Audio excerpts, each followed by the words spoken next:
합니다만은 오늘 말씀은 이사야 60장 1절에서부터 22절까지 말씀인데 빛을 발하라, 빛을 발하라 말씀입니다. 그러니까 이사야서 말씀이 어저께 주일날도 제가 말씀드렸지만은 이사야서는 이스라엘 백성들이 정점에 이르렀을 때 그때 이제 딱 꺾입니다. 꺾여서 이제 멸망으로 막 이렇게 치달을 때 그때 이사야 선지자가 우시야 왕이 죽던 해라고 돼 있죠.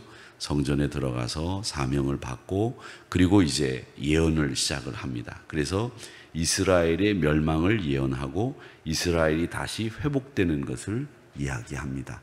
그 회복되는 이야기가 오늘 이 부분의 이야기들인데 심판과 멸망을 당해서 저 바벨론까지 끌려가가지고 포로로 지내고 있는 이스라엘 백성들에게 이 회복과 구원의 역사가 선포됩니다. 근데 그 회복과 구원의 선포가 뭐냐? 빛을 발하게 될 것이다. 너희들이 이제는 하나님이 해가 되고 하나님이 빛이 되어서 너희들을 비출 것이다. 이 이야기를 하시고 있는 말씀입니다. 그러면서 온 열방이 하나님을, 온 열방이 너희들을 섬기고 존경하고 너희들을 따를 것이다. 이 이야기를 하시고 있는 겁니다. 근데 지금 현실은 이스라엘 백성들의 현실은 그렇지 않습니다. 현실은 지금 노예 생활과 똑같이 포로 생활을 바벨론에 끌려와서 하고 있습니다. 그래서 하나님이 계시지 않은 것 같고 사방이 막힌 것 같고 이제는 끝없는 어둠의 터널을 계속 지나야 되는 것처럼 보이지만 하나님의 말씀은 이제는 일어나서 니들이 빛을 비춰야 된다. 빛을 선포하는 하나님의 사랑이 너희들에게 임하게 된다. 이 말씀을 하시고 있습니다. 그러면서 일어나라, 빛을 발하라 이렇게 외치고 구원의 시대가 도래했다. 너희들에게 회복의 시대가 찾아왔다. 이 이야기를 하십니다. 태양이 떠오르듯이 여호와의 영광이 시온 위에 완전히 떠올랐기 때문에 이제는 시온아 너희들이 기운을 내고 너희들이 일어나야 된다. 너희들이 그분의 영광을 나타내야 된다. 그리고 예루살렘을 억압하고 너희들을 놀래게 했던 많은 민족들은 빛을 잃고 어둠 속으로 사라지게 될 것이다. 이 이야기를 하시고 있는 것이 1절과 2절의 내용입니다. 민족들 가운데 흩어져서 살던 디아스포라 이스라엘 백성들이 이제는 하나님의 이름으로 다시 함께 모여서 고향으로 돌아오게 된다.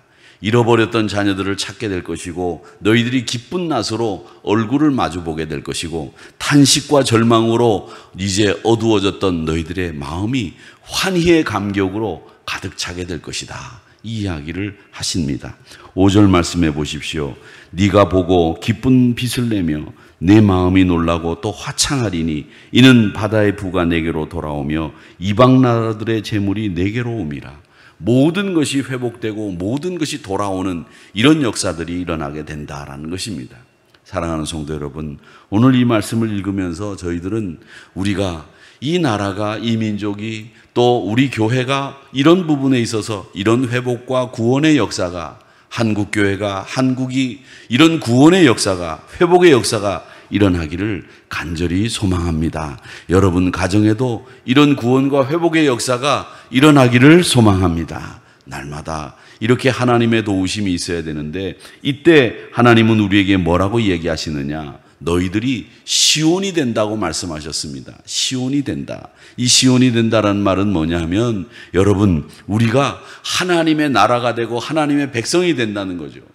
성령 하나님이 우리에게 가장 큰 역할을 하시는 게 뭐냐? 성령 하나님이 내가 하나님의 자녀인 것을 확증하고 증언하는 것이 성령 하나님이 하시는 일입니다.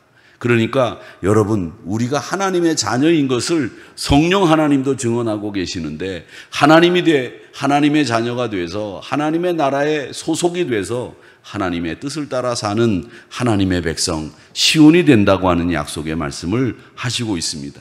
자유를 뺏겼습니다. 억압당합니다. 그런데 하나님이 그 진노를 거두시고 은혜를 베푸셔서 긍휼을 베푸셔서 당신의 백성들을 가엾게 여기셔서 이제는 그분의 호의로 인해서 온 시온이 회복의 역사를 경험하게 된다는 겁니다. 10절 말씀해 보십시오. 뭐라고 얘기를 하고 있느냐면 내가 노하여 너를 쳤지만 이제는 나의 은혜로 너를 불쌍히 여겼은즉 이방인들이 내 성벽을 쌓을 것이요 그들의 왕들이 너를 섬길 것이며 그들이 너를 쳤으나 이제는 그들이 너를 섬기고 너희들이 성벽을 쌓았지만 이제는 너희들이 성벽을 쌓는 게 아니라 너희들의 이방인들이 성벽을 쌓아서 너희들을 호위해주고 너희들을 보호해줄 것이다. 이 이야기를 하시고 있는 거죠. 여러분 어떻습니까? 원수들이 칼을 들고 총을 들고 와서 우리를 죽이는 것이 아니라 그들이 우리를 보호하기 위해서 진을 쳐주고 그들이 예전에는 우리를 억압했는데 이제는 우리를 향해서 섬기는 이런 국면의 전환이 일어나게 됐다는 거죠. 이렇게 해서 너희들이 회복될 것이니 너희들 하나님 나라 하나님의 백성으로 살아야 된다. 이렇게 이야기를 하시고 있는 겁니다. 민족이 온통 일어나서 성벽과 성전을 재건하고 또 하나님의 산으로 올라와 하나님 앞에 영광을 올려드리는 일들이 일어나게 된다는 것을 말씀하고 있지요. 13절의 말씀에 보면 레바논의 영광 곧 잣나무와 소나무와 황양목이 함께 내게 이르러 내 거룩한 곳을 아름답게 할 것이며 내가 나의 발둘 곳을 영화롭게 할 것이라. 이것은 나중에 느헤미야와 또 많은 선지자들이 함께 힘을 합해가지고 성벽을 재건할 앞으로 있을 예루살렘 성벽을 재건할 일을 미리 예언해둔 말씀입니다. 여러분 성벽을 재건하는 일, 그 일을 이스라엘 백성들이 하게 된다라고 하는 것이죠.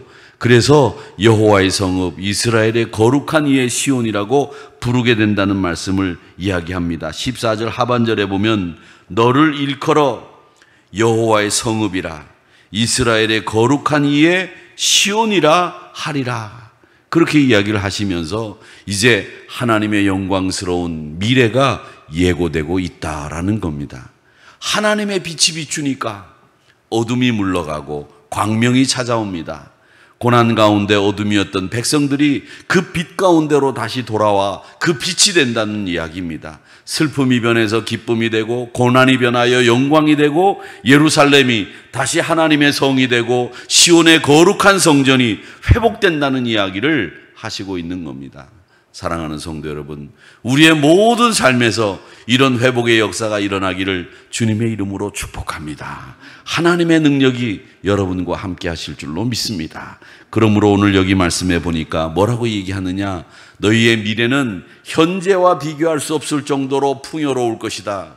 너희들의 미래는 현재와 비교할 수 없을 정도로 너희들의 풍요로움과 그 넉넉함은 이루 헤아릴 수 없을 정도가 된다. 그렇게 이야기를 하십니다. 17절에 보십시오. 그렇게 이야기합니다. 내가 금을 가지고 놋을 대신하며 은을 가지고 철을 대신하며. 무슨 말입니까? 여러분, 철을 써야 될 때 은을 쓴다는 거예요. 놋을 써야 되는데 거기에 놋과 색깔이 똑같습니다. 금이, 구리가 색깔이 비슷하죠.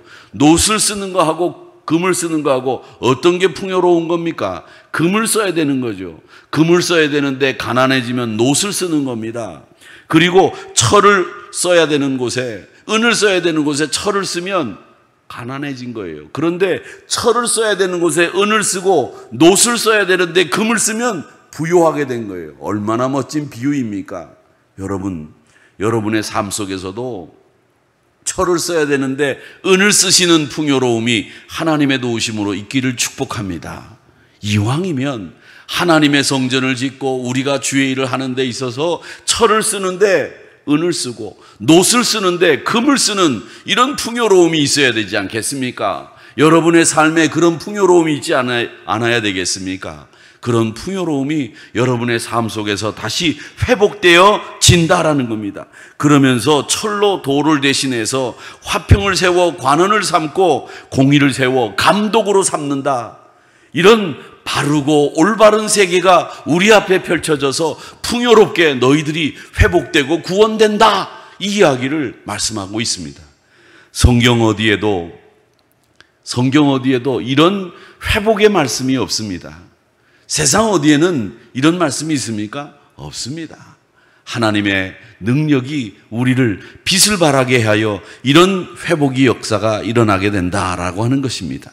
그러면서 여호와께서 해와 달이 되어 주신다고 이야기하세요. 이를 들어보십시오. 19절에 보니까 다시는 낮의 해가 내 빛이 되지 아니며, 우리의 해가 우리 빛이 아니라는 거예요. 달도 내게 빛을 비추지 않는다. 오직 여호와가 내게 영원한 빛이 되며 내 하나님이 내 영광이 되리니.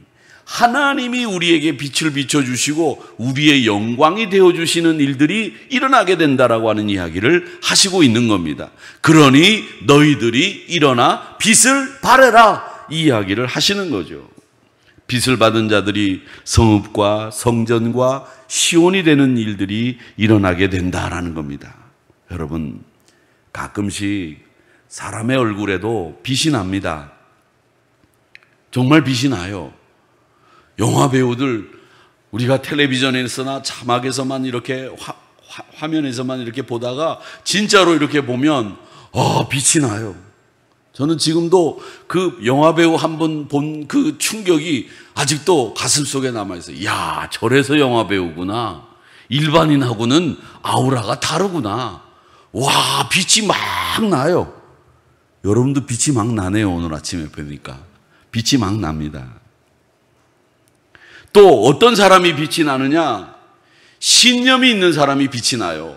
신념이 있는 사람, 내가 확고하게 이런 일을 위해서 이렇게 살겠다, 이런 생각을 가지고 있는 사람들 얼굴을 보면 눈동자가 바짝바짝하고 빛이 납니다. 경우에 따라서는 사람의 속도 꿰뚫어 봅니다. 또 천사의 모습을 하고 있는 사람들도 있습니다. 가끔 하늘에서 내려온 사람 같은 그런 얼굴 표정과 그런 풍채를 가지고 계신 분들이 있어요. 정말 온화하죠. 그런데 여러분, 그게 다 빛이 아닙니다. 빛을 가장한 것처럼 보이고 빛인 것처럼 속이는 빛입니다. 시간이 지나면 변하는 물건처럼 그 사람들도 다 변해요. 그 사람들도 다 그 빛이 사라집니다. 그런데 오직 하나, 여러분, 끝까지 빛이 변하지 않고 사라지지 않는 빛이 있는데 그 빛이 뭐냐? 하나님에게 속한 빛입니다. 말씀의 빛입니다. 그 말씀의 빛이 우리의 심령을 쬐고, 우리 그 말씀의 빛이 우리의 머릿속에 들어올 때 우리가 환하게 세상이 밝아오면서 하나님의 빛이 내 안에 들어오는 것 같은 그런 느낌이 드는 거예요. 하나님의 빛이, 이 빛이 어떤 빛이냐? 저는 창조의 빛이라고 생각해요. 하나님이 이 땅을 만드실 때, 이 우주를 만드실 때 빛이 있으라, 그렇게 말씀으로 이 땅을 창조하셨을 때 제일 먼저 빛이 있으라고 말씀하지 않았습니까? 그 빛이 우리 안에 비추이게 된 겁니다. 구원의 빛이, 생명의 빛이 진정한 빛이에요. 죄로부터 용서를 싣는 빛이 생명의 빛입니다. 그 빛이 있기 때문에 우리가 어떤 상황에서도 하나님의 영광을 드러낼 수 있고 빛을 비출 수 있게 됐다라는 겁니다. 어떤 경우에도 불안하지 않고, 어떤 경우에도 낭망하지 않고, 어떤 경우에도 빛을 가진 사람이라고 말할 수 있게 된 거예요. 사랑하는 성도 여러분, 그 빛이 여러분 안에 있는 줄로 믿습니다. 그 빛이 여러분과 함께 하는 겁니다. 그래서 임마누엘인 거예요. 결코 문제 앞에 짓눌리지 않고, 결코 낭망하지 않고 그 빛을 바라는 여러분 모두가 되시고 그 능력으로 승리하시는 여러분들 되시기를 주님의 이름으로 축복합니다. 태양이 하나님이 창조하셨기 때문에 빛을 발하는 거예요. 이 지구는요, 빛이 어디에도 없습니다. 태양이 빛을 비춰주기 때문에 우리가 그 암흑 속에 있는 이 지구가 빛을 발하고 생명이 살아나는 거예요. 하나님이 빛을 발해야 우리가 생명이 살아나는 거예요. 아름다운 푸른 별인 이 지구가 태양으로부터 빛을 받아 생명이 유지되듯이, 그렇게 하나님이 빛을 발해서 우리가, 아무것도 없는 우리가 하나님의 빛을 발할 수 있게 됐다라는 겁니다. 태초에 흑암이 깊음 위에 있던 그 상황에서 빛이 비추면서 창조의 역사가 일어났고, 하나님이 빛이 임하면서 어둠이 물러갔고 시온의 영광이 회복되는 이 역사를 이사야서 60장은 우리에게 말씀하고 있습니다. 이 말씀을 여러분 꼭 기억하시면서 만민에게 해처럼 일어나 빛을 발하는 구원과 회복의 역사가 이 나라와 이 교회와 한국교회와 여러분의 가정 위에 임하게 되기를 주님의 이름으로 축복합니다.